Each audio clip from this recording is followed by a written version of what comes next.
President, for the past 5 months, I blocked consideration of the nomination of Gary Gensler to head the Commodities Future Trading Commission, the CFTC.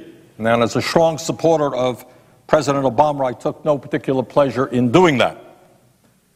But given Mr. Gensler's history as a senior executive of Goldman Sachs for 18 years and the role Mr. Gensler played in deregulating the financial services industry as a senior Treasury Department official from 1991 to 2001, I did not believe that Mr. Gensler was the right person at the right time to help lead this country out of the financial crisis that we find ourselves in today. In my view, we need a new Wall Street, a new vision of what Wall Street should be. One that is not obsessed with quick profits, bubble economies, and huge compensation packages for top executives. What we need are financial institutions which will invest in the productive economy and which will help create millions of decent-paying jobs as we rebuild our nation and rebuild the middle class.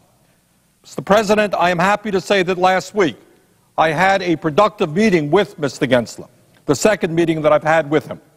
While Mr. Gensler is clearly not the nominee that I would have chosen for his position, nor were his answers all that I would have liked, there is no question in my mind that he is a stronger nominee today than he was 5 months ago when I first met him. Mr. President, in preparation for the meeting last week, I outlined a number of issues that I wanted Mr. Gensler to respond to. And let me just highlight some of Mr. Gensler's written replies for my colleagues. Here is what Mr. Gensler wrote. In terms of strongly regulating credit default swaps and other derivatives, something that Mr. Gensler opposed in the Clinton administration, Mr. Gensler now says, and I quote, "I believe we must urgently move to enact a broad regulatory regime that covers the entire over-the-counter derivatives marketplace. As a key component of this reform, we should subject all derivatives dealers to conservative capital requirements, business conduct standards, record-keeping requirements, including an audit trail, reporting requirements, and conservative margin requirements. I believe, and this is Mr. Gensler in his statement, that the CFTC should be provided with authority to set position limits on all OTC derivatives to prevent manipulation and excessive speculation. Such position limit authority should clearly empower the CFTC to establish aggregate position limits." End of quote. Mr. Gensler also wrote to me saying that, and I quote again, "I will work closely with Congress to pass legislation that will mandate registration of hedge fund advisors. In addition, I will work with agency staff to review all previously granted exemptions from registration." End of quote. Finally, Mr. Gensler told me in writing that he supports, and I quote him again, "actions to close the London loophole and ensure that foreign futures exchanges with permanent trading terminals in the U.S. comply with position limitations and reporting and transparency requirements that are applied to trades made on U.S. exchanges."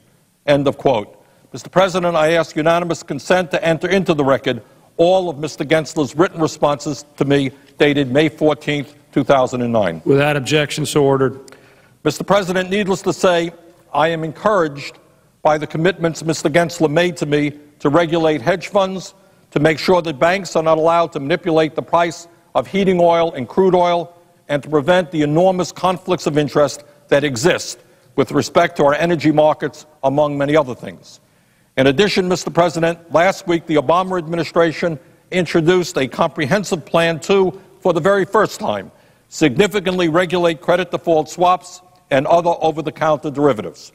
Exempting these investments from regulation was a huge mistake that led to the $180 billion taxpayer bailout of AIG, the collapse of Lehman Brothers, and greatly contributed to the worst financial crisis since the Great Depression.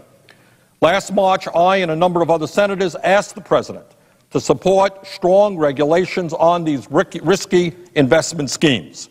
The President's proposal accomplishes many, not all, but many of the goals that we have been advocating.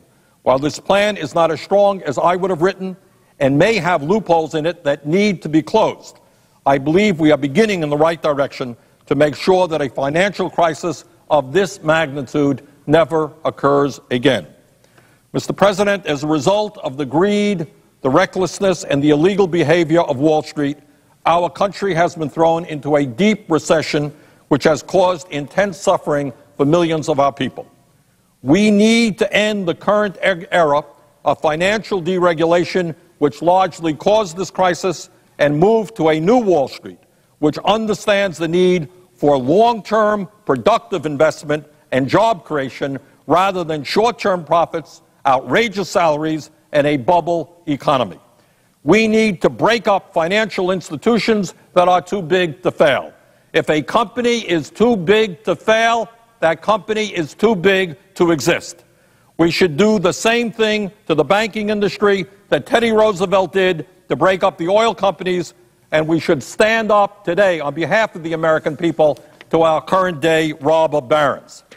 Most importantly, we need to end the era of deregulation that has led to the worst financial crisis since the Great Depression. While I am still not convinced that Mr. Gensler is the independent leader that we need at this time to head the CFTC, the strong commitments that he has made recently in support of serious regulations of the financial service industry leads me to believe that he now understands the direction that we as a nation have got to go. Mr. Gensler certainly is a knowledgeable person, and he has the ability to do a very fine job if he is willing, in fact, to stand up for the American people and assume the courage, the great deal of courage that he will need to stand up to the very, very powerful financial institutions which have so much sway over what goes on here in Congress. In fact, this may be Mr. Gensler's Nixon in China moment. Mr. President, I hope this turns out to be the case, and I look forward to working with Mr. Gensler as he assumes the chair of the CFTC. Thank you, and I would yield the floor and note the absence of a quorum. Without objection.